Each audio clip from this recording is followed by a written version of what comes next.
Salut les amis, aujourd'hui dans cette vidéo on va voir comment on peut déterminer la limite d'une fonction en plus l'infini quand elle contient de l'exponentiel.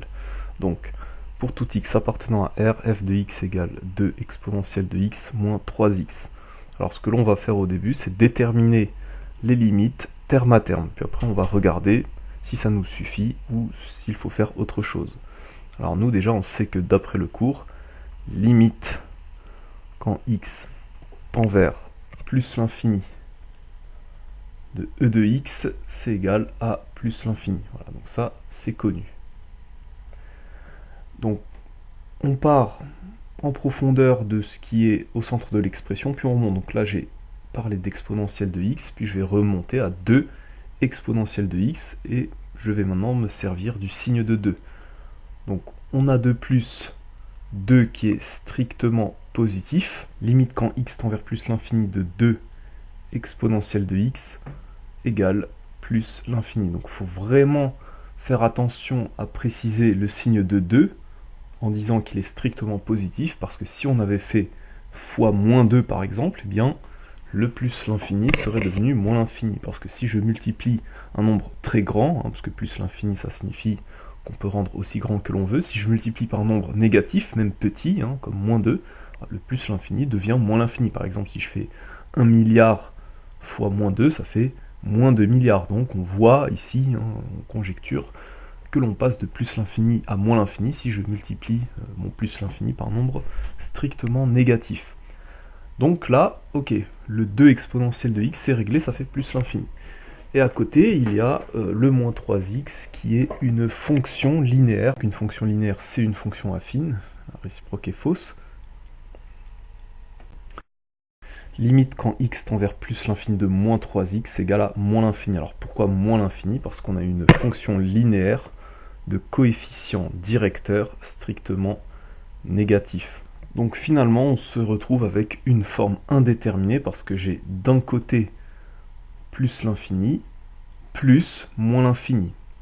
Donc ceci est une forme indéterminée, donc je peux rappeler la forme que l'on a obtenue. On a obtenu quelque chose de ce type. Plus l'infini, plus moins l'infini, ou je peux mettre moins infini. Eh bien, dans le cas général, c'est une forme indéterminée. Ça dépend en fait des fonctions que l'on utilise. On ne peut pas juste se servir de cette information-là pour conclure. Par contre, ce que l'on peut faire si on a une forme indéterminée, c'est ce qu'on appelle lever la forme indéterminée. Mais là, par contre, ce qu'on va être obligé de faire, c'est calculer f de x, donc transformer, si on veut, f de x, pour le mettre sous une nouvelle forme, qui, elle, permettra d'avoir des formes déterminées. Donc la technique, c'est que, déjà, c'est de repérer que le terme dominant, c'est l'exponentiel, parce que nous, on sait que, par croissance comparée, l'exponentiel tend vers plus l'infini beaucoup plus vite que toutes les autres fonctions. Donc, dans f de x, le terme dominant, ça sera le 2 exponentiel de x. Donc nous, intuitivement, on le sait que c'est l'exponentiel qui va imposer sa limite. Donc on peut conjecturer que la limite sera plus l'infini. Après, ce que vous pouvez faire aussi, si vous n'êtes pas sûr, c'est rentrer dans votre calculatrice la fonction f, et puis regardez ce qui se passe pour des valeurs de x très grandes, mettez ne serait-ce que 1000, etc. Ou même moins, mettez même 100, et regardez ce qui se passe, vous verrez des valeurs très très grandes en valeur absolue et positive, donc vous allez sentir, vous allez conjecturer que f tend vers plus l'infini. Vous pouvez aussi, si vous n'arrivez pas à rentrer une fonction dans la calculatrice, tout simplement, vous tapez 2 exponentielle de 10 moins 3 fois 10. Bon, en gros, vous tapez cette expression pour x égale 10, et là, pareil, vous verrez que vous aurez des valeurs très grandes.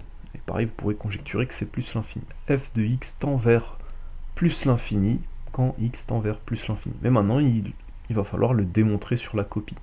Donc ce que l'on va faire, c'est, dès qu'on a un terme dominant, on sent que c'est lui qui va imposer sa limite, bien on va factoriser par celui-ci.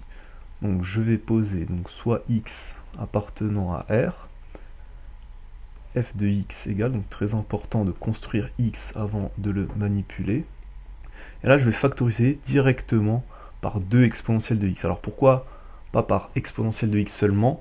Parce qu'en fait, en factorisant par tout ce qui est à côté, 2 exponentielle de x, eh bien on se retrouve avec un 1 à l'intérieur de la parenthèse, et ça sera beaucoup plus pratique ensuite dans l'étude de limite. Donc moins 3x sur 2 exponentielle de x. Donc je viens de factoriser par exponentielle de x. Si j'ai un doute, si ma factorisation est juste, eh bien j'ai qu'à refaire le développement en sens contraire et voir est-ce que j'obtiens bien ce que j'avais avant. 2 exponentielle de x fois 1, ça fait 2 exponentielle de x, moins 2 exponentielle de x fois 3x sur 2 exponentielle de x. Bon, 2 exponentielle de x en haut et en bas, ça s'enlève. Donc j'ai bien fait une factorisation qui est juste. Bon, maintenant je vais transformer un tout petit peu plus mon f de x pour faire apparaître des choses que l'on connaît du cours. Donc je vais écrire maintenant de cette manière-là, donc 2e de x, facteur de 1 moins. Donc je vais juste séparer la fraction, je mets 3,5 fois x sur e de x. Et je rajoute une parenthèse pour mettre en évidence ce quotient x sur e de x. Alors, x sur e de x, c'est l'inverse de e de x sur x. Et nous, on sait ce qui se passe pour e de x sur x. Nous, dans le cours, il y a une formule qui nous dit que limite quand x tend vers plus l'infini de e de x sur x, c'est plus l'infini. En gros, ça traduit que l'exponentielle est plus forte que le x. Et nous, là, ici, on a x sur e de x, donc c'est l'inverse. Par inverse, limite quand x tend vers plus l'infini de x sur e de x égale à 0. Parce que l'inverse d'une fraction, c'est la fraction où on permute numérateur et dénominateur. Donc le x, je le remonte, e de x, je le mets en bas, ça me donne l'inverse de ce que j'avais avant.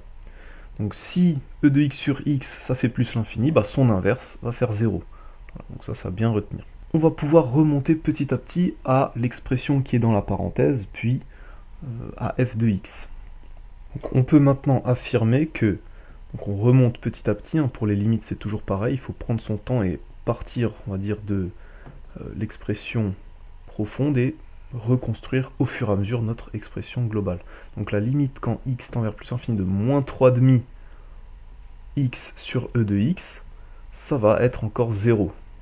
Parce que 0 fois un nombre, hein, moins 3,5 c'est un nombre réel, ça fait encore 0. On n'a même pas besoin d'expliquer, enfin de préciser que moins 3,5 est strictement négatif, parce que ça n'aurait rien changé, que je fasse plus ou moins 3,5, plus ou moins 3,5 fois 0, ça fait 0 au niveau des limites. Par contre, si j'avais eu moins 3,5 fois quelque chose qui tend vers plus l'infini, là attention, le plus l'infini devient moins l'infini à cause du moins 3,5.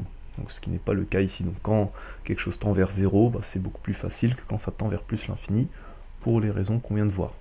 Par somme des limites, limite quand x tend vers plus l'infini de 1 moins 3,5 fois x sur e de x égale 1. Donc on voit que l'on remonte petit à petit à notre expression f.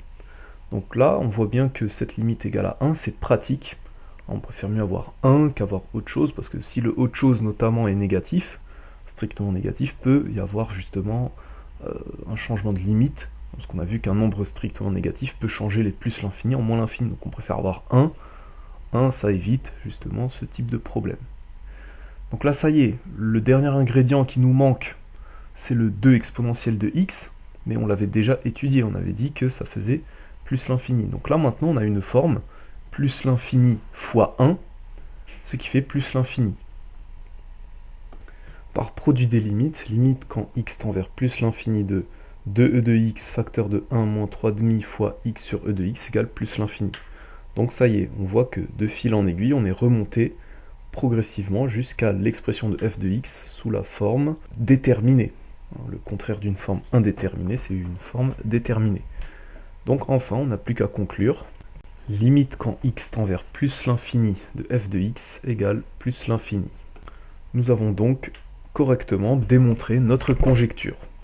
Donc cette vidéo est terminée. Si elle vous a plu, qu'elle vous a permis de bien progresser sur ce type d'exercice, n'hésitez pas à mettre un pouce bleu.